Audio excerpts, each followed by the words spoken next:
नमस्कार दोस्तों, आपका स्वागत है आपके अपने चैनल स्टॉक्स एजुकेशन में। दोस्तों इस चैनल में मैं आपके लिए स्टॉक मार्केट से डेली अपडेट्स लाता हूं, so please subscribe this channel.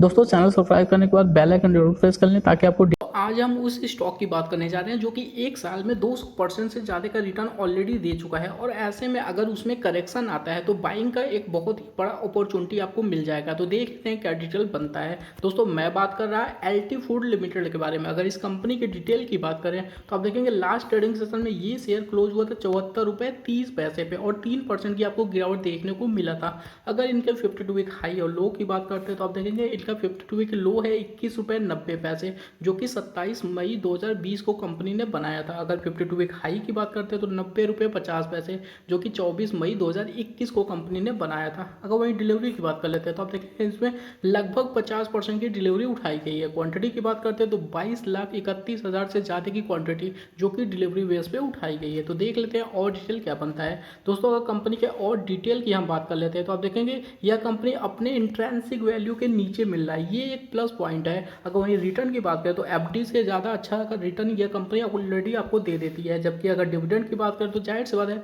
Company उतना ज़्यादा डिविडेंड नहीं देती है। लेकिन एंट्री पॉइंट की बात करें तो अभी भी ये ओवरबॉट जोन में नहीं है और कोई भी रेड फ्लैग भी नहीं एक्टिव है, तो ये काफ़ी अच्छी बात है। तो देख लेते हैं और डिटेल क्या बनता है। दोस्तों अगर कंपनी के पिछले 4 सालों का हम डेटा देख लेते हैं, यानी कि इनका रेवेन्यू क्या रहा है, इनका प्रॉफिट क्या रहा है, तो आप देखेंगे इनका रेवेन्यू धीरे धीरे काफ़ी तेज़ी के साथ ग्रो कर रहा है। लेकिन अगर कंपनी के हम प्रॉफिट की बात करते हैं तो 2017 में कंपनी का प्रॉफिट था 0.12 थाउजेंड करोड़ का, जबकि अगर बात करते हैं 2018 में तो आप देखेंगे 0.13 थाउजेंड करोड़ का।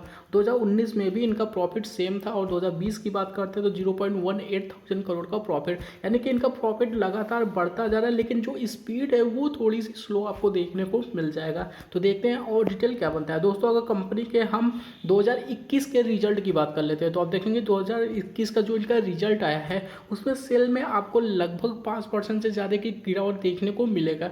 जबकि ऑपरेटिंग प्रॉफिट की बात करें तो उसमें आपको 7.5 से 8% तक की गिरावट देखने को मिल जाएगा।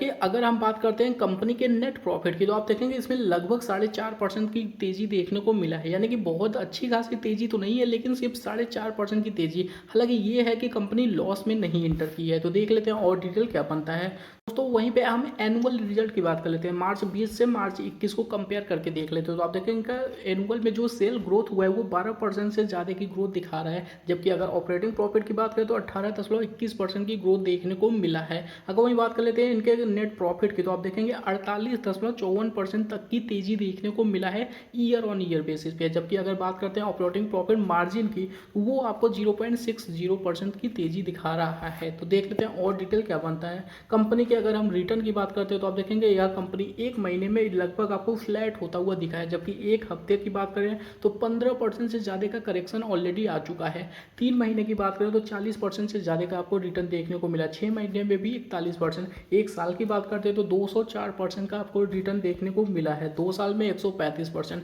3 साल और 4 साल में इस कंपनी ने नेगेटिव रिटर्न दिया है। हालांकि वो नेगेटिविटी बहुत बड़ी नहीं है, -2% से ज़्यादा का, यानी कि लगभग -3% की रिटर्न आपको देखने को मिला है 3 साल में, और 1.5% तक आपको 4 साल में रिटर्न देखने को मिला है। लेकिन दोस्तों जो टाइम जाता है, यानी कि आपके 2 साल 3 साल 4 साल तक का टाइम दिया लेकिन आपको माइनस में 1-2% का रिजल्ट अगर रिटर्न मिलता भी वो कहीं ना कहीं एक सेटिस्फेक्शन नहीं देता, क्योंकि दोस्तों आपने टाइम तो दिया है, हालांकि उसकी वैल्यू गिरी नहीं है तो बढ़ी भी तो नहीं है। तो लेकिन जिस हिसाब से 2 साल में कंपनी ने ग्रोथ दिखाया है तो ये सारे जो रिटर्न थे वो आपको कवर होते हुए दिख गए हैं। अगर 5 साल की बात करते हैं तो आप देखेंगे 202% का रिटर्न, जबकि साल में 1361% से ज़्यादा का रिटर्न आपको देखने को मिल गया है। तो देख लेते हैं और डिटेल क्या बनता है। दोस्तों अगर कंपनी के ऑल टाइम चार्ट की बात करते हैं तो आप देखेंगे इस कंपनी ने अपना ऑल टाइम हाई बनाया था 104.45 रुपये का, जो कि 2018 में कंपनी ने बनाया था। उसके बाद कंपनी में अच्छी खासी गिरावट देखने को मिला और कंपनी फिर से ग्रो करने की कोशिश कर रहा है, लेकिन इस बार इसमें फिर से करेक्शन स्टार्ट हो चुका है। तो क्या ये करेक्शन बहुत बड़ा हो सकता है? तो देख लेते हैं उसको चार्ट पे। दोस्तों चार्ट से पहले कुछ और डिटेल देख लेते हैं। अगर स्टॉक प्राइस CAGR की बात कर लेते हैं तो आप देखेंगे पिछले 10 साल में 30% का रिटर्न, जबकि 5 साल की बात करते हो तो 27% का डिटेल, 3 साल की बात करें तो देखा हमने 3 साल 4 साल का रिटर्न कुछ खास नहीं था। तो सेम CAGR भी 3 साल का कुछ खास नहीं है, -1% 100% तक का डिटेल देखने को मिलेगा, जबकि एक साल में 182% तक का डिटेल देखने को मिल जाएगा।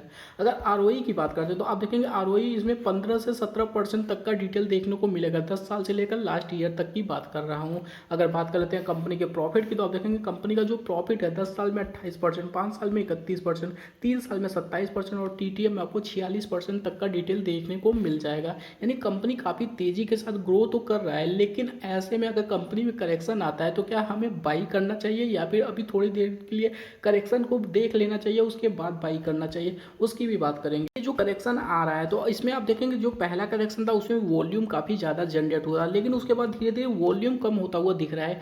इसका मतलब है कि यह कंपनी जल्दी ही सपोर्ट लेकर अगेन बाउंस बैक करने वाले। तो सपोर्ट लेवल की बात करें तो 68 रुपीज़ का इनका पहला सपोर्ट यानी 68 रुपये का पहला सपोर्ट बनता है। आप चाहे तो इस लेवल पे अपना स्टॉप लॉस भी लगा सकते हैं, लेकिन अगर ये लेवल तोड़कर कंपनी इसके नीचे जाती है तो फिर क्या होगा, फिर आपको 56 से 57 रुपये तक का टारगेट देखने को मिल जाएगा इस कंपनी में। लेकिन अगर यह कंपनी करेक्ट होती है और जिन लोगों को बाई करना है वो लोग जरूर बाई कर सकते हैं। पहला इंस्टॉलमेंट आप 68 रुपये के आसपास लगा सकते हैं और दूसरा इंस्टॉलमेंट यानी कि अगर ये तोड़कर नीचे जाता है तो आप 56 रुपये के आसपास लगा सकते हैं। आपका टारगेट क्या होगा, टारगेट की बात करते हो तो दोस्तों 80 रुपये तक का पहला टारगेट होगा, यानी कि जैसे ये कंपनी बाउंस बैक करेगी तो 80 रुपये का पहला टारगेट होगा और उसके बाद आपको 92 से 95 रुपीज़ तक का नेक्स्ट टारगेट देखने को मिल जाएगा। तो अगर बात करें इसमें कब से बाउंस बैक करना स्टार्ट होगा, तो दोस्तों जिस हिसाब से इसमें कैंडल्स बन रहे हैं या फिर जिस हिसाब से वॉल्यूम धीरे धीरे कम होता जा रहा है, तो ऐसे में लगता है कि जल्दी यानी कि 68 रुपये के आसपास या फिर 65 रुपये के आसपास आपको बाउंस बैक आता हुआ दिख जाएगा।